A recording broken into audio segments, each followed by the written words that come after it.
mga kapugay! Welcome back to my YouTube channel. Mga kapugay nga pala, pasensya na kayo, hindi tayo nakapag-upload ngayon masyado sa ating Facebook at medyo na busy lang ng mga nakaraan. Tapos nito nag-lag natin, tapos ngayon tanyo naman ang aking mukha. Kung anong sumikal sa akin, nakapangayon pa kanina ng lintik na manok. Ayun. Pero yun nga, magandang araw sa inyo dyan. Ngayon na din tayo sa atin. Ito nyo naman, papasilip ko lang sa inyo mga alaga natin din eh.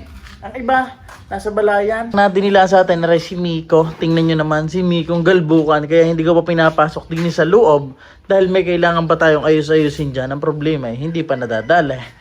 Tapos si B-Max.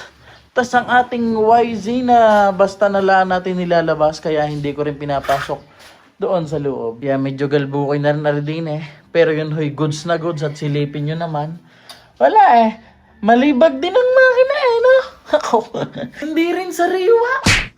Siguro pag umandar makikita kong ilang oras na ang natakbo niya. Hindi nakakaalam mga gayang production bike na yan. Hindi ho pamilyahe, hindi pa odo. Pa-oras yan. Sa bawat takbo na dadagdagan ng oras. Doon nalalaman kung paghaba ng oras, syempre. Pagtanda na ng motor, gamit na, gayon. Di gaya na mga street legal natin, ginarnilaan naman natin, si RF150 ho, yan, mga pamilya yan, pero tinanggal na rin natin. Nga pala, yung isa natin na, aring makinang yan, 4 valve, kay Waybillet yan dati. Napakabit din ni kay Bilok, tapos naman, sa kasamaan pala daw, nadali yung adjustable nating CDI. Nadali sa mga salita sa amin yung mga, nanakaw sa madaling salita. Okay, yan at ang nadini naman sa loob mga kapugay.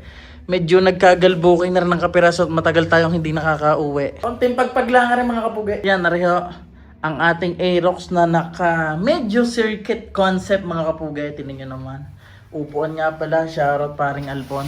Napakagandang hubog ng APR. Tas pipe natin ARM na medyo titanium din.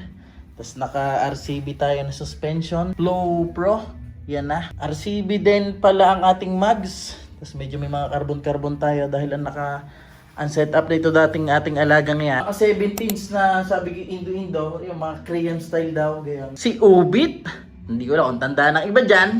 Aray, nadali natin kay paring Alpon nga. Sa mga hindi lang naman nakakaalam, sinasabi ko sa inyo. Tapos pagkakuha ko niya kay paring Alpon, nadali agad ng pusa. Hanggang hindi pa napapaltan. Isa nating FI si Badong. Isang HD3 natin si Uki Boy. Bilog ang ating sniper. Yan ha. Si Pepot. Pariho ay Giorno na 50cc. Yan. Sinauna. May mga kasamahan pa tayo dyang 50cc. Nadula sa itaas ng bahay natin. Ano bang natin nadidina yung Zook na 50cc. Meron din tayo dyang Honda G. BU1. Saring ating isang panglaro-laro din eh. Akala ko yung mga talagang maglalaro eh. Dere ho ang ating CRF 250. Ang paborito ko. Huwag naman magtatampo yung mga nado doon. Basta ho ang pinaka paborito ko sa mga nagamit ko. Iba ba ang pag inupang ko siya, iba ang pakiramdam ko sa kanya. Kung bagay ang pick niya, para bang sakto. Hindi ko alam. Pagmasdan nyo naman ang tindigan niya at yan. Shoutout nga pala 87 Racing ang sponsor natin sa mga degals na ganyan. Lintik ho ang pagkakakapal na mga degals na yan. At naman nakagandahan, protection na rin kung sakaling hindi naman natin may iwasan matumba sa mga kung ano-ano.